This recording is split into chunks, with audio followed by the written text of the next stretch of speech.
మీ అందరికీ తెలుసు, ఈ 2 సంవత్సరాల 3 నెలల కాలంలో మహబూబ్ నగర్ ఎమ్మెల్యేగా రొటీన్ రాజకీయాలకు పోకుండా విమర్శలు ప్రతి విమర్శలకు ఆ సుడిగుండంలో చిక్కకుండా మహబూబ్ నగర్ భవిష్యత్తు కోసం ఆలోచనలు చేస్తున్న విషయం మీకు తెలుసు.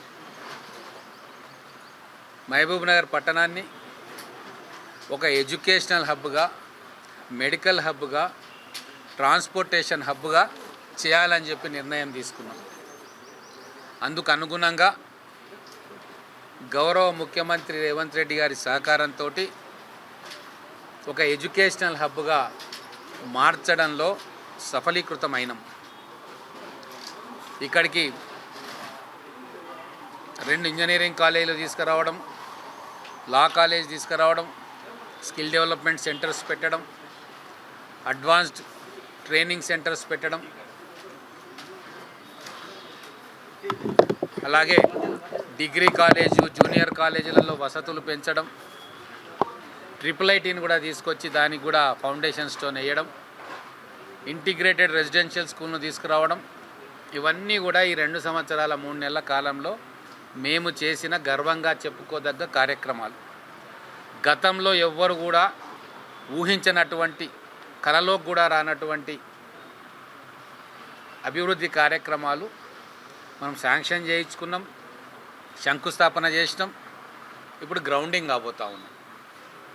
ఎడ్యుకేషన్ గురించి పూర్తిగా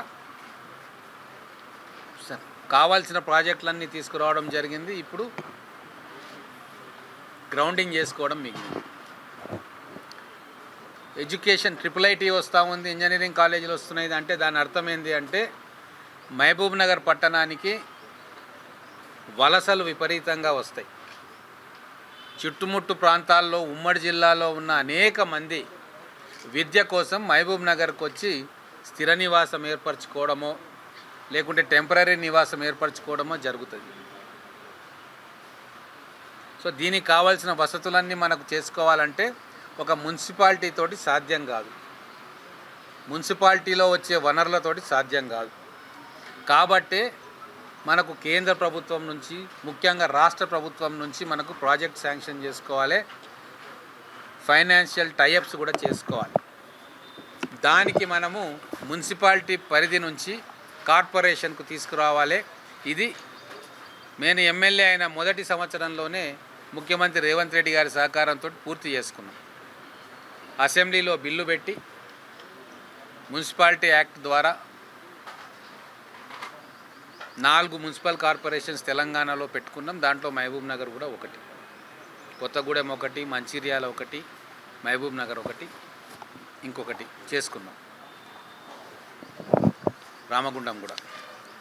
సో ఆ కార్యక్రమం చేసుకున్న తర్వాత నగరంలో భవిష్యత్తులో వచ్చే పెరుగుదలను చూసి ఇప్పుడు నగర జనాభా 3,30,000. రాబోయే రోజుల్లో మేము విజన్ 2047 ప్రాజెక్టులు తయారు చేసుకుంటున్న క్రమంలో 5 లక్షల దాకా నగర జనాభా పెరిగే అవకాశం ఉంటుంది. మరి దానికి తగ్గట్టుగా మనము రోడ్ల నిర్మాణం కానీ, వాటర్ సప్లై కావచ్చు, మిగతా అన్ని రకాల ఇన్ఫ్రాస్ట్రక్చర్ను మనం ఇప్పటి నుంచే ప్రణాళికలు వేసుకుంటూ పోవాలి. అందుకోసమే ముఖ్యంగా నీళ్ళ విషయంలో మనం ఇంకా ఎన్నో అడిషనల్ కెపాసిటీ మనము మహబూబ్ నగర్ పట్టణానికి తీసుకురావాల్సిన అవసరం ఉంది. దీనికోసం ఎమ్మెల్యే అయిన వెంబడే ఆలోచన చేసి డిపిఆర్లు తయారు చేయించుకొని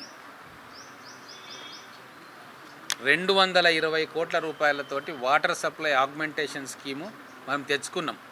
ముఖ్యమంత్రి గారే శంకుస్థాపన చేసింది, అది మీ అందరికీ తెలుసు. అది ఇప్పుడు టెండర్లు అయిపోయి పని మొదలుపెట్టే దశలో ఉంది. ఇప్పటిదాకా మహబూబ్ నగర్ పట్టణానికి 40 మిలియన్ లీటర్స్ అవసరం ఉంది. కానీ ఇప్పుడు మనకు వచ్చేది 30 మిలియన్ లీటర్సే MLD పర్ డే. అది కూడా అరకొరగానే వస్తుంది. ఎందుకు అంటే మిషన్ భగీరథ నుంచి ఏదైతే వాటర్ మనకు వస్తుందో ఆ పంపింగ్ కెపాసిటీలు తగ్గిపోతూ ఉన్నాయి. ఇటు జడ్చర్లలో కావచ్చు, ఇటు ఇక్కడ రామరెడ్డిగూడెంలో కావచ్చు. మీకు తెలుసు 3 నెలలకు ఒకసారి పైపులు వలిగి లీకేజ్ అవుతున్నది మీ అందరికీ కూడా దృష్టిలో ఉంది. సో ఇటువంటి సమయంలో అన్నిటినీ కూడా మళ్ళీ ఒకసారి పునఃపరిశీలన చేసి ఎక్కడెక్కడైతే మెరుగులు దిద్దాలో అక్కడ దిద్దాలని చెప్పి మొత్తం కూడా స్టోరేజ్ కెపాసిటీని పెంచుకోవాలని చెప్పి మనం 220 కోట్ల రూపాయలు శాంక్షన్ తీయించుకొని ఆ పనులు ఒక 2-3 రోజుల్లో శంకుస్థాపన చేసుకోబోతా ఉన్నాం. సో మనకు అఫీషియల్గా 30 మిలియన్ లీటర్లు అంటారు, కానీ వచ్చేది 22-23 వస్తుంది. లీకేజీలు కావచ్చు, పంపింగ్ కెపాసిటీ తగ్గిపోవడం కావచ్చు, లేదు జడ్చర్లకు వాటర్ సప్లైలో అనుకున్నంత రాకపోవడం కావచ్చు, నాగసాలలో ఇవన్నీ కూడా ఉన్నాయి.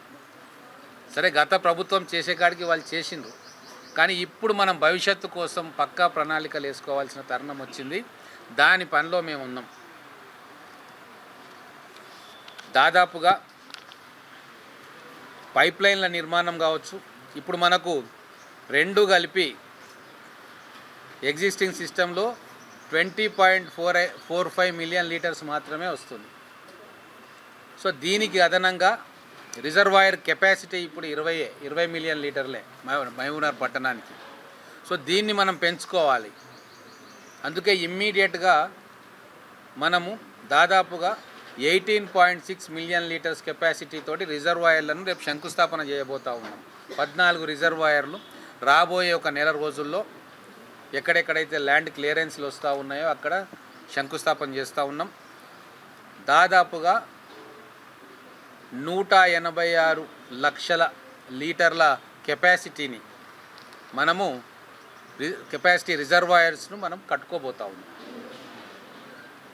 ఇప్పటిదాకా ఉన్నది, ఇన్ని సంవత్సరాలుగా మనం ఏర్పాటు చేసుకున్నది 20 మిలియన్ లీటర్లు. ఇప్పుడు మనం ఎన్హాన్స్ చేసుకునేది ఇమ్మీడియట్గా 18.6 మిలియన్ లీటర్స్. అంటే దాదాపుగా ఇప్పటి వరకు ఎంత చేసుకుంటున్నామో అంత మనం ఎన్హాన్స్ చేసుకుంటా ఉన్నాం. తర్వాత పైప్ లైన్లు మళ్ళీ ఒక 40 కిలోమీటర్ల పైప్ లైన్లు, ఫీడర్ మెయిన్ పైప్ లైన్స్ కూడా వేసుకోబోతూ ఉన్నాం. మనకిప్పుడు ఏదైతే బైపాస్ రోడ్లు వస్తూ ఉన్నాయో ఆ బైపాస్ రోడ్డుకు ఆనుకునే పైప్ లైన్లు ఏర్పాటు చేయాలా. ఇప్పుడు ఉన్న బైపాస్ రోడ్డు కావచ్చు, రేపు భవిష్యత్తులో మనం అప్పనపల్లి నుంచి వచ్చే బైపాస్ రోడ్లు కావచ్చు, వాటికి అనుసంధానంగా పైప్ లైన్ నిర్మాణం చేసుకుంటే నగరం ఎటువైపు అభివృద్ధి చెందినా కూడా ఈ రిజర్వాయర్లతోటి ఎక్కడ కాలనీలు ఉన్నా అక్కడ మనం మంచినీటి వ్యవస్థను వాళ్ళ కాలనీలకు ఇచ్చే ఏర్పాటును ప్లానింగ్ ఇప్పుడు మనం చేసుకోబోతా ఉన్నాం. 209 కిలోమీటర్లు అదనంగా డిస్ట్రిబ్యూషన్ పైప్ లైన్లు ఏర్పాటు చేసుకోబోతా ఉన్నాం. ఇవన్నీ కూడా మన భవిష్యత్తును దృష్టిలో పెట్టుకొని అంటూ ఉంటారు గత ప్రభుత్వంలో మేము నీటి ప్రాబ్లం సాల్వ్ చేసినాం. గత ప్రభుత్వం కాదు, అంతకంటే ముందు ప్రభుత్వాలు కూడా ఏ రోజు కూడా పూర్తిగా మహబూబ్నగర్ నీటి ప్రాబ్లం సాల్వ్ కాలే.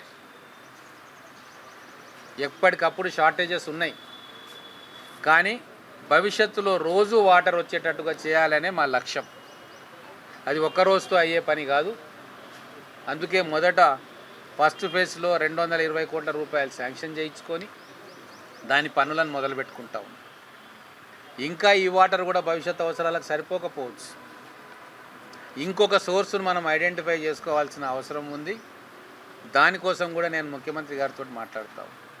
ఇప్పుడు ఏదైతే మనకు జడ్చర్ల నుంచి అలాగే రామరెడ్డిగూడెం నుంచి వస్తున్న వాటరు సరిపోదు. ఎందుకంటే మహబూబ్నగర్ ఇంకా అద్భుతంగా అభివృద్ధి కాబోతూ ఉంది. ఇక్కడ ఇన్స్టిట్యూషన్స్ వస్తూ ఉన్నాయి. కొన్ని వేల మంది వచ్చి ఇక్కడ సెటిల్ కాబోతూ ఉన్నారు చుట్టుముట్టు ప్రాంతాల నుంచి. రింగ్ రోడ్లు, నేషనల్ హైవేస్ వస్తూ ఉన్నాయి. ఇండస్ట్రియల్ జోన్స్ రాబోతూ ఉన్నాయి. తర్వాత బెంగళూరు 12 లేన్ ఎక్స్ప్రెస్ వే కాబోతూ ఉంది. మహారాష్ట్ర నుంచి, కర్ణాటక నుంచి మనకు కనెక్టివిటీ రాబోతూ ఉంది అన్ని రకాలుగా. సో మహబూబ్నగర్ అనేది ఈ ఎకనామిక్ కారిడార్లో మధ్యలో ఉంటుంది. అటువైపు ఏమో భారత్ ఫ్యూచర్ సిటీ రాబోతూ ఉంది.